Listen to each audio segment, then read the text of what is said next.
Hello everybody, welcome to Ironically Digital.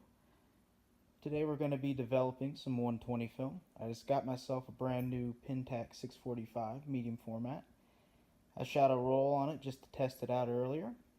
I want to see how everything works, so we're going to show you step by step how to develop it today.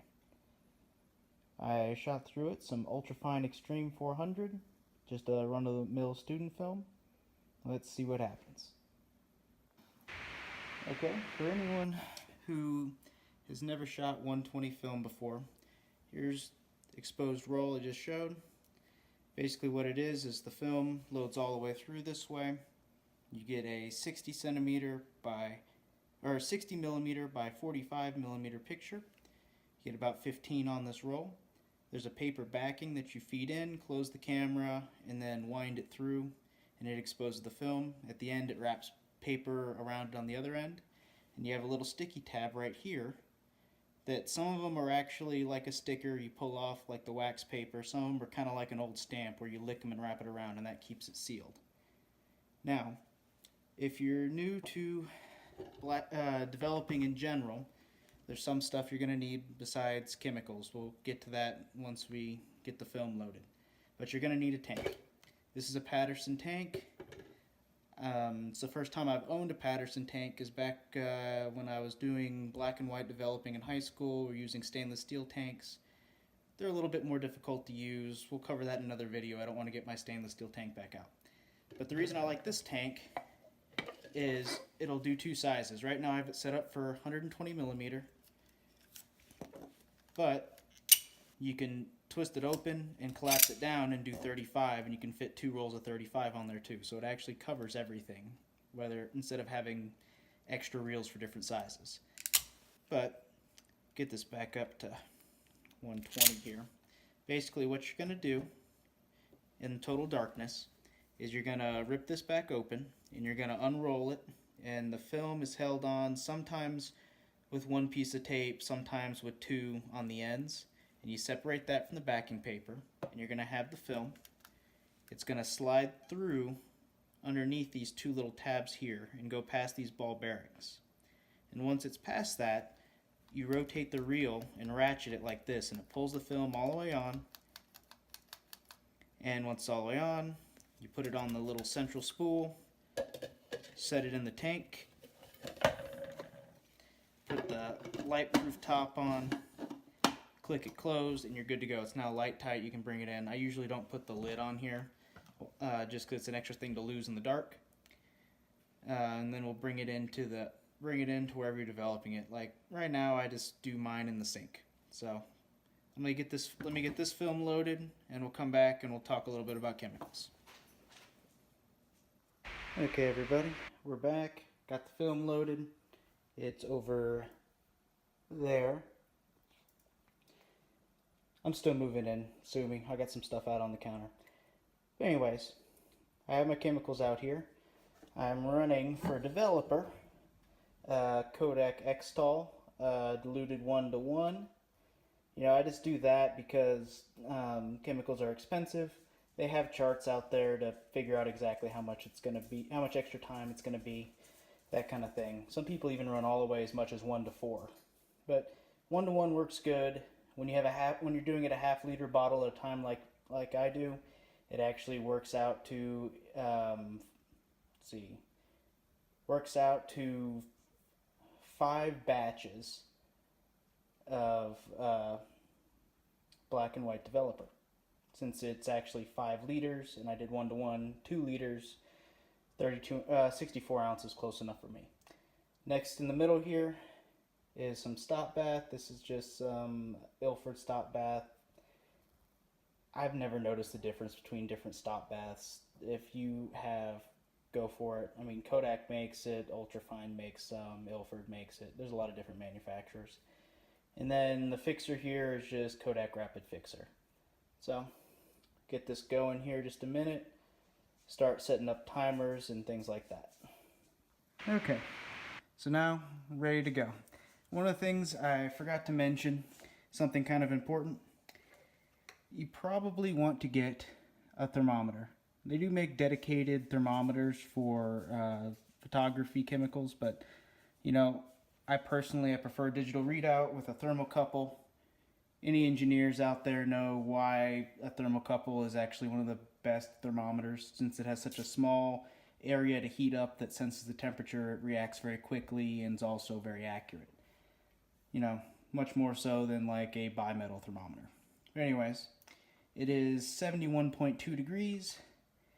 According to Digital Truth, which I'll put a link to below, you can basically put in whatever developer you're using and whatever film you're using, and it'll tell you a time and temperature. Now, for Ultrafine 400 and with Xtol Developer 1:1 at 68 degrees, it is 10 minutes.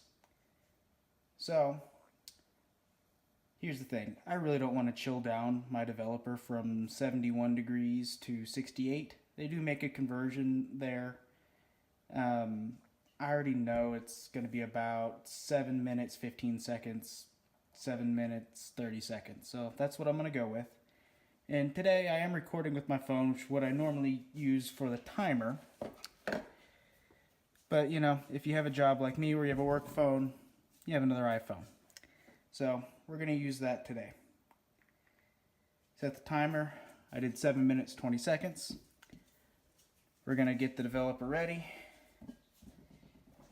What we're going to do is pour it in, snap the lid on, and every 30 seconds we're going to do 4 inversions. Now, inversions, what I mean is it's sitting in a tank like this. You're going to grab it, flip it all the way over, flip it back. That is 1 inversion. Do that 4 times. Do that every 30 seconds till your timer runs out. Okay? So far, so good. All right, here we go. Get the developer going here.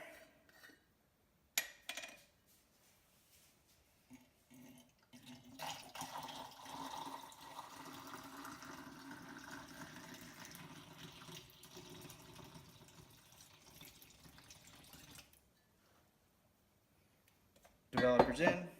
Starting the timer now. Get this lid snapped on. We're at 7 minutes, 10 seconds because I started at 20. First one I'm going to do just at 20 seconds. That way, you know, it evens out. So 5, 4, 3, 2, 1. We have 1 inversion. 2, 3, 4. And you're going back to 30 again.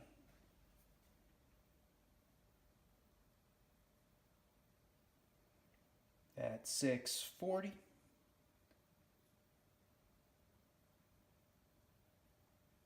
5, 4, 3, 2, 1.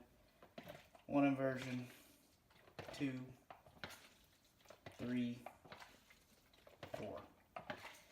This part is pretty repetitive, so we're going to come back after this timer runs out and we'll show you what to do next. Okay, everybody, we're back. We just passed the 1 minute mark. I just did my 4 inversions. We got 45 seconds left. I'm going to show you the last inversion and then what to do next, okay? So we're at 8, 7, 6, 5, 4, 3, 2, 1. And then we have our 4 inversions.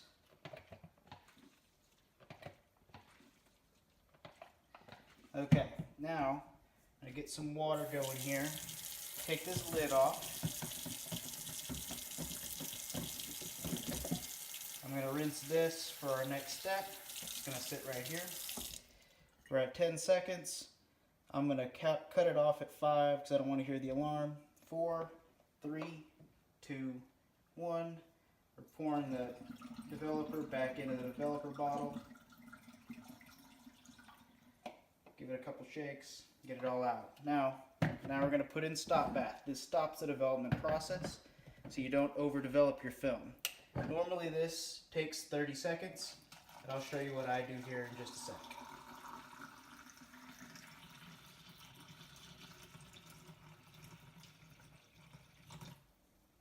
So we got that in, And now Patterson comes with a little handy dandy spinner. If you don't want to put the lid on, I'm going to turn this 30 times. That's going to be my 30 seconds.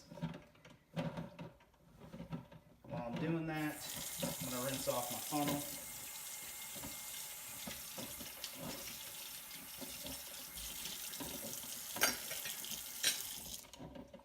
Get my lid on the developer. Get that out of the way. And I believe that's 30.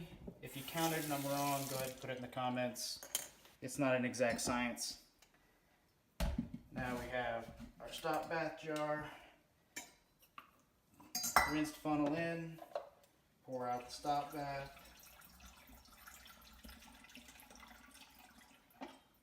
Now, our next step is fixer.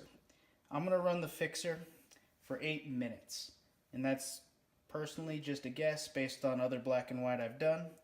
But a good way to actually know how long to run your fixer is what you do is you take a little piece of extra film you have, like a liter if you're doing 35 millimeter, and cut a little piece off, put it in the developer in a cup, and just swirl it every 30 seconds and watch it. And you're watching from that film to go opaque to transparent like finished film, and you time that. And basically what you do is you double that time, because after film's developed, the partially developed film is much more resistant than the undeveloped part, which is what corresponds to your blacks. So you double the time. That takes into account temperature, that takes into account strength of your fixer, you know, since you've been using it, pouring it back in, and you know, covers all that. But I know it's going to be about 8 minutes, and this is just an example roll, a test. It's literally shots from around the inside of my house, so I'm not super worried about it. If it was someone else, or if I had a model, you know, that would be different. So here we go, pouring in some fixer.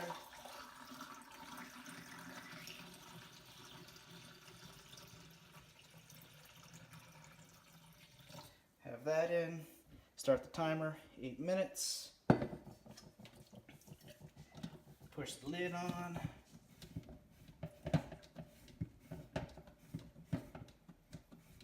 okay, lid's on, and now same thing applies. We're watching the timer, we're at 7:45.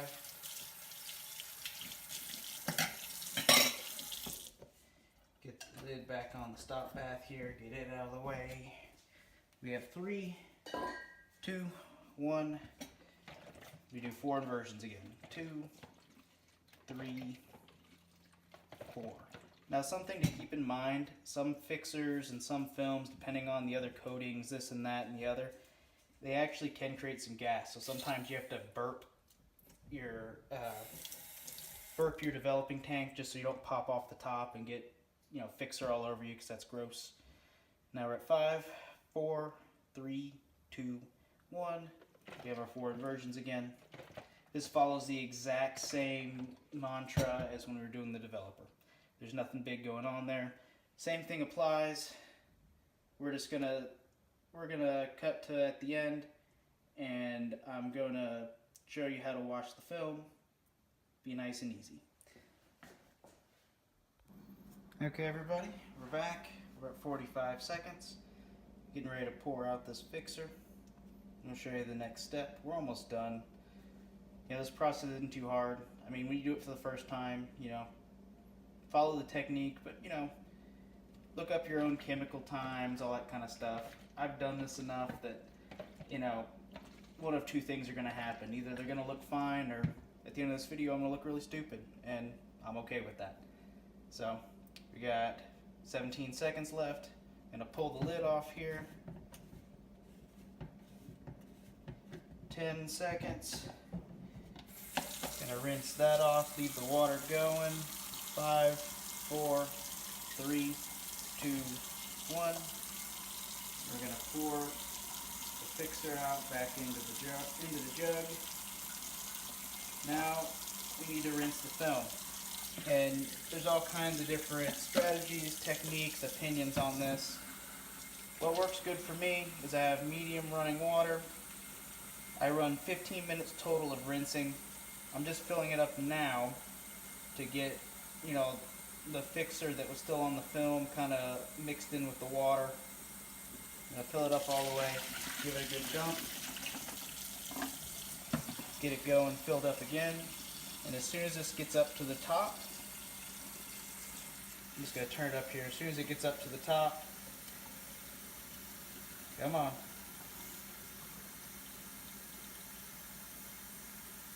There we go. Starts overflowing. I usually turn it down about like that. Basically the way the Patterson tanks work, the water's flowing in from the bottom because the water's going down the center, coming up, washing over the film, and overflowing out.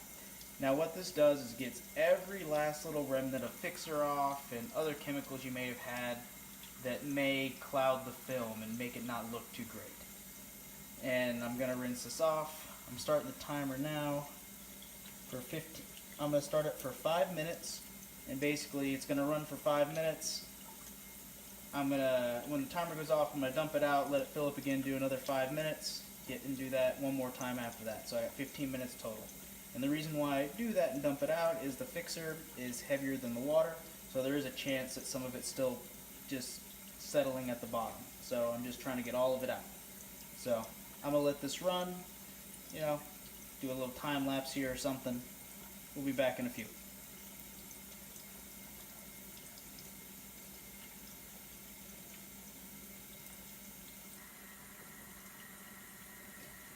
Okay, been 15 minutes. Get the water turned off here. Pour out the last of the water. Take a look, see what we got here. Take the light proof top off. Got a reel of film.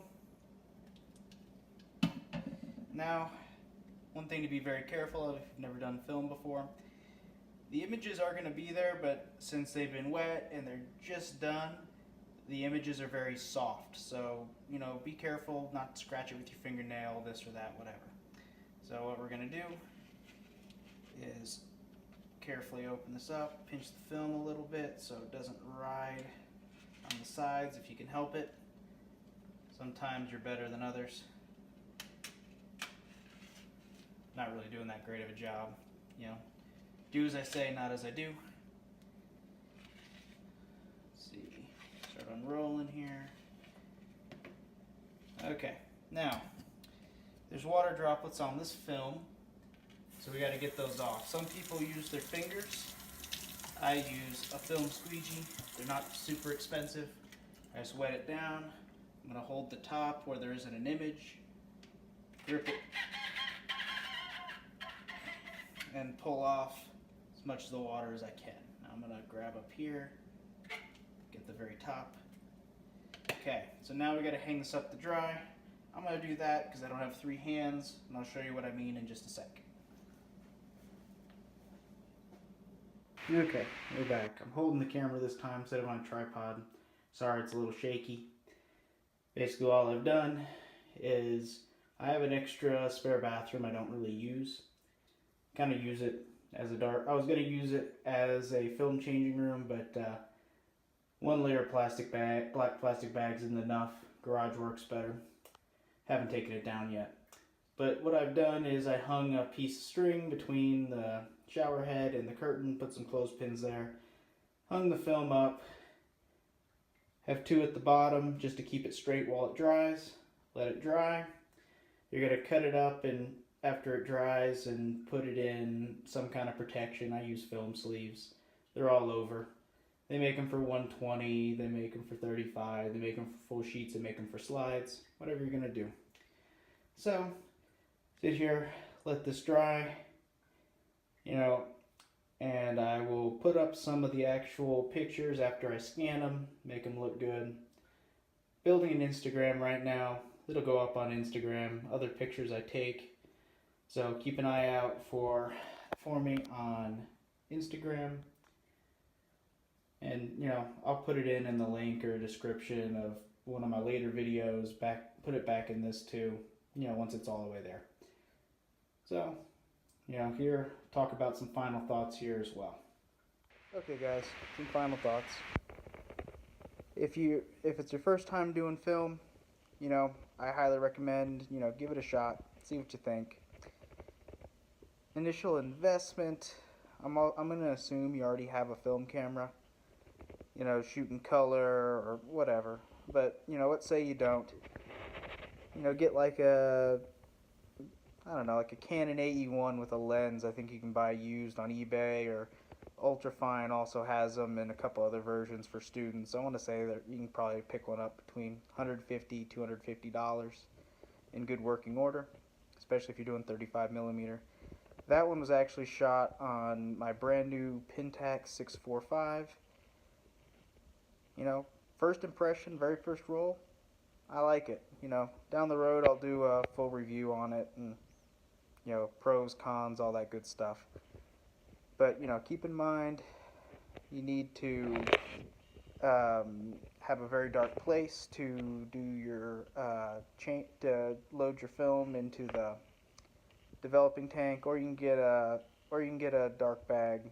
Those are on Amazon and maybe $20. I honestly didn't look, but that's my guess. Let's see, Patterson developing tank with 2 adjustable reels was 40.